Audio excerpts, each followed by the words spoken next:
Mga magulang ko't mga kapatid, sa panahong kasalukuyan, ang mga kababaihan ba ay kailangan pa rin bang magsuot ng putong sa ulo?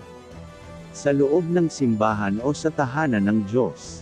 Dahil karamihan sa mga sekta ngayon ay naniniwala na hindi na kailangan. Pero mga magulang ko't mga kapatid, ano nga ba ang katotohanan? Bakit patuloy na nababaliwala ang kautusan? Sa banal na aklat sa tuwing ikaw ay magdarasal.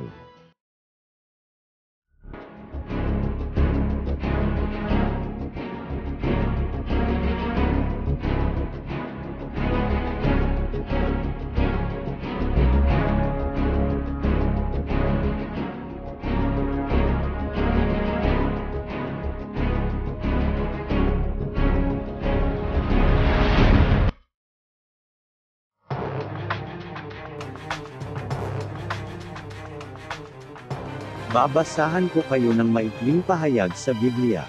Ang sabi sa aklat ng Korinto 1, Kabanata 11, versikulo 4-6, ay ganito: ang lalaking nananalangin o nagpapahayag ng mensaheng mula sa Diyos ng may takip ang ulo ay nagdudulot ng kahihiyan sa nakakasakop sa kanya. Ang babae namang nananalangin o nagpapahayag ng mensaheng mula sa Diyos ng walang belo ay nagdudulot ng kahihiyan sa nakakasakop sa kanya, para na rin siyang babaeng ahit ang ulo. Kung ayaw magbelo ang isang babae, magpaahit na siya ng buhok. Yamang kaiyahiya sa babae ang magpaahit o magpagupit ng buhok. Ayon sa aking opinyon ko lang naman, maari din kayong magsabi ng inyong saloobin sa ating comment section. Ang sumasakop sa lalaki ay ang Diyos. Ang sumasakop naman sa babae ay ang lalaki, na sinasakupan naman ng Diyos. At ang belo o lambong ay isang uri na damit pang babae. Mahigpit din ipinagbabawal ng Diyos ang pagsuot ng damit na salungat sa iyong kasarian. Mahabang usapin din ang pananamit, kaya tatalakayin na lamang natin ito sa iba pang palabas. Ayon kay Jackie Frepon, isang mananaliksik at manunulat, ay mayroong inilathalang ulat na balita, noong panahon ng Second Vatican Council ay nagkakagulo ang mga tagapaghayag, na naghihintay ng balita pagkatapos ng pagpupulong sa konseho. Ang isa sa kanila ay nagtanong kay Monsignor Annabel Bogni. Siya ang kalihim ng Vatican Congregation for Divine Worship ng mga panahon na iyon. Ang tanong sa kanya ay ganito: kailangan pa rin bang magsuot ng belo o putong sa ulo ang babae sa loob ng simbahan? Ang sagot niya ay ganito: ang obispo ay isa sa alang-alang ang ibang paksa, at ang pagbibelo ng mga kababaihan ay wala sa talaan ng mga pag-uusapan. Kinabukasan ng international press ay ipinabatid o ibinalita sa buong mundo na ang kababaihan ay hindi na kailangang magbelo o putong sa ulo sa loob ng simbahan. Pagdaan ng ilang araw, sinabi ni Monsignor Bogni sa mamamahayag na siya'y nagkamali at ang mga kababaihan ay kailangan pa rin magsuot ng belo. Pero ang mamamahayag ay hindi na binawi ang pagkakamali, at nagkaroon ng pagkalito o kalituhan, kaya't maraming kababaihan ang napilitang huminto sa pagsuot ng belo. At patuloy nga sa lumang tradisyon na baliwalain hanggang sa kasalukuyan ang pagsuot ng belo ng kababaihan sa tuwing magdarasal. Kahit na taliwas ito sa kautusan ng Diyos na siyang patnubay at gabay. Iminungkahi naman ng international press na nagkamali lamang si Monsignor Annabel Bogni. Dahil ito ay kautusan ng Diyos at di dapat tanggalin sa batas ng simbahan, ang belo din ang nagsisilbing ugnayan sa Diyos.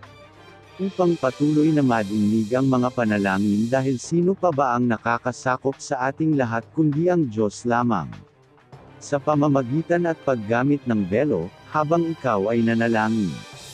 Ang ibig sabihin ay ibinababa o ipinasasakop mo ang sarili mo sa Diyos. Gaya ng isang babaeng magpapakasal sa kanyang asawang lalaki na ikaw ay nagpapasakop.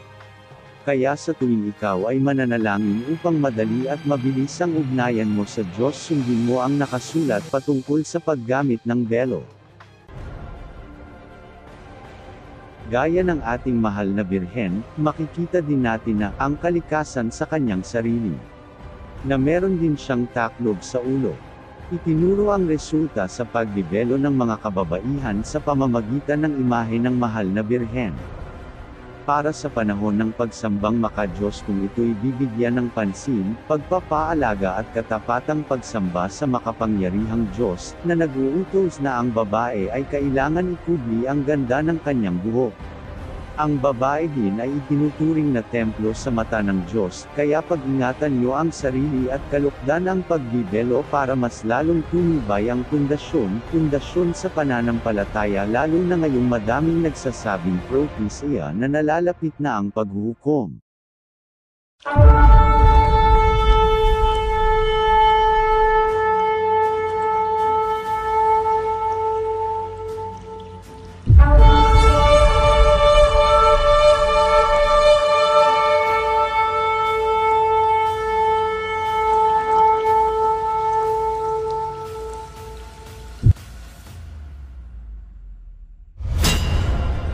Ikaw ba sa palagay mo? Kailan mo ulit ibabalik ang lumang tradisyon bilang mananampalataya? Patuloy mo pa din bang ikakahiya dahil sa pagsuot nito ikaw ay mukhang matanda? O hahayaan mong maghayag sa puso mo ang mga nasusulat? Sa'yo, mismo, simulan ang paggamit muli ng belo, upang mas mabilis at madinig agad ang iyong mga panalangin sa Diyos na naghaari sa sangkalupaan. Siya nga pala bago ko malimutan, ang tela na ipinahid ni Saint Veronica sa mukha ng ating Panginoong Hesus ay ang kanyang belo, na masasaksihan naman natin sa ika-6 na stasyon sa Via Crucis o Station of the Cross. Hanggang dito na lamang, maraming salamat sa pagsubaybay sa ating pahayag.